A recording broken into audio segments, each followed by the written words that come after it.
Assalamualaikum warahmatullahi wabarakatuh. Saudaraku sebangsa dan setanah air, kami berharap ada semacam ritual Yasin Fadilah yang harus dibaca oleh para santri, karena di situ ada doa Allahumma anzilna alfa barokatin alfa sifain alfa dawain alfa nikmatin, sehingga meskipun dalam kondisi COVID yang sekarang merajalela, tetap harus ada cantelan dari hati dengan Allahnya. Karena kalau kehilangan iman, kita lari dari Allah, justru muncul kekosongan, maka hati kita akan dirampok oleh iblis atau Lucifer, yang akhirnya kita akan kehilangan hope dan harapan. Demikian juga soal haru biru dari vaksin COVID-19 ini, yang konon Mas Jokowi sendiri sebagai martir akan memberikan contoh untuk diberikan suntikan atas vaksin COVID-19. Saya tidak melarangnya, tetapi saya tidak menganjurkan kepada santri-santri Soko Tunggal, anggota PGN Patriot Garuda Nusantara, dan sebaiknya mendapatkan perhatian khusus, karena vaksin harus diambil dari DNA virusnya. Selama ini tidak ada yang menjelaskan soal DNA virusnya, bahwa vaksin itu diambil dari mana. Dan sebuah vaksin akan mencapai satu validitas yang sangat baik apabila sudah diuji klinis berbulan-bulan, disuntikkan dulu ke tikus atau binatang percobaan, diamati lagi, baru disuntikkan kepada manusia. Nah, ini kan lucu. Vaksin COVID-19 ini baru muncul 10 hari atau berapa hari sudah ada satu perusahaan besar yang mengatakan sudah ada vaksin. Ini berbahaya. Jangan sampai bangsa ini justru menjadi kelinci percobaan atas ketakutan dan penanganan yang tidak bagus. Penanganan yang karena didorong oleh ketakutan-ketakutan yang tidak masuk akal. Jangan sampai bangsa Indonesia yang memasuki masa keemasan di tahun-tahun mendatang ini akan menjadi budak-budak dari iblis Lucifer yang menghilangkan keimanan kita dan hanya percaya kepada penyakit yang bernama COVID. Bahwa COVID ada pelajarannya, ada hikmahnya, iya. Tetapi jangan sampai bangsa Indonesia justru menjadi budak-budak dan korban, menjadi kelinci percobaan atas vaksin ini. Saya bukan dokter, tetapi kebiasaan sebuah vaksin disuntikkan itu negaranya akan berbeda.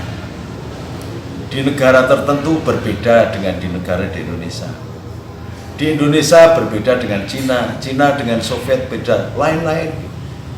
Berbeda, sangat berbeda.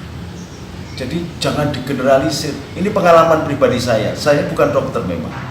Tetapi ketika saya umroh hampir setahun 3 kali, tidak ada seorang jamaah yang kemudian bisa sembuh ketika flu di Mekah, kalau tidak diobati dengan obat yang beli di Mekah. Karena apa? Berbeda. Virus yang masuk, virus influenza biasa pun begitu, apalagi ini virus COVID yang senantiasa konon berkembang dan berubah. Dan Anda harus tahu juga bahwa ketika diuji, diambil sampelnya, itu belum dipisahkan dari DNA virusnya. Dan virus ini sangat sulit dibedakan dengan eksosom yang ada di dalam sel kita, karena besarnya sama, 0, sekian mikron, sama. Nah, kalau ini kemudian salah ngambilnya, misalnya disuntikkan kepada tentara, disuntikkan kepada polisi, Tentara, polisi butuh kekuatan yang luar biasa, tetapi vaksin ini justru akan melemahkan tubuh kita karena diambil dari eksosom atau tentara sel yang ada di dalam tubuh kita, sangat berbahaya. Maka cobalah jangan tergesa-gesa, bahwa kita memang menghadapi ujian, menghadapi cobaan yang sangat besar tentang COVID. Tetapi jangan tergesa-gesa kemudian dikasih perangkat undang-undang karena sudah kadung kebeli. Tidak masalah, sudah kadung kebeli sekian ratus miliar, tidak masalah. Untuk keselamatan bangsa dan negara itu triliunan, ribuan, nggak ada persoalan. Kalau memang ini dibeli salah belinya, tidak ada persoalan dong, kebijakan kok. Tetapi jangan kemudian beli sesuatu yang kemudian sudah dinyatakan oleh MUI sebagai halal. Ini nggak ada hubungannya antara vaksin dengan halal dan haram. Tidak kemudian sesuatu yang halal yang dinyatakan oleh MUI kemudian bisa dikonsumsi semua. Ingat, sate kambing halal, durian halal, tetapi tidak baik untuk orang yang menderita darah tinggi atau pernah mengalami stroke. Jadi tidak bisa kemudian uji halal haramnya MUI dijadikan sebagai landasan legalitas untuk disuntikkan dan dipaksakan kepada semuanya. Mohon maaf, bukan berarti saya tidak setuju dengan langkah-langkah keprihatinan yang diambil oleh Mas Jokowi, tetapi tolong hati-hati.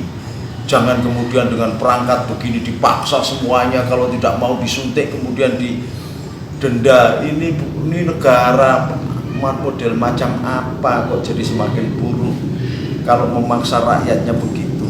Rakyatnya sudah pinter-pinter, diberikan kebebasan, diberikan penjelasan dulu, sudah cukup apa tidak. Pesantren saya belum pernah kedatangan tenaga yang khusus petugas COVID menjelaskan. Pesantren yang lain juga belum. Ada pengalaman di Jember, disuntik vaksin biasa saja orang pada kelimpungan, ratusan santri kelimpungan. Dan di Spanyol pengalaman, disuntik vaksin yang tidak ada hubungannya dengan corona, banyak yang justru malah meninggal hanya karena influenza. Allah menjadikan kita ini sempurna. Innal insana fi ahsani taqwim. Jadi Allah sudah memberikan perangkat juga di dalam tubuh kita ini, senjata untuk melawannya. Asal ikuti protokolnya COVID, pakai masker, bersih, minum vitamin, berjemur di pagi hari, dan makan makanan yang sehat. Alhamdulillah. Jangan kemudian kita nggak ngerti, dunia saja belum pernah pakai kok, kita tiba-tiba kepingin pakai, itu untuk apa? Jangan sampai kemudian pemerintah Indonesia dan yang memiliki sekian intelijen itu kemudian tidak didengarkan. Coba didengarkan dulu dari intelijennya, dari BIN-nya, dari kepolisian, dari angkatan darat, dari angkatan udara, masing-masing kan punya intelijen. Jangan sampai justru dengan vaksin ini Indonesia dilumpuhkan oleh asing, oleh para penjajah asing dengan cara yang berbeda. Hati-hati. Dan yang lebih dari itu adalah Indonesia masih membutuhkan anak-anak muda yang berbakat, yang baik, yang usia antara 15 sampai 59 tahun atau 55 tahun.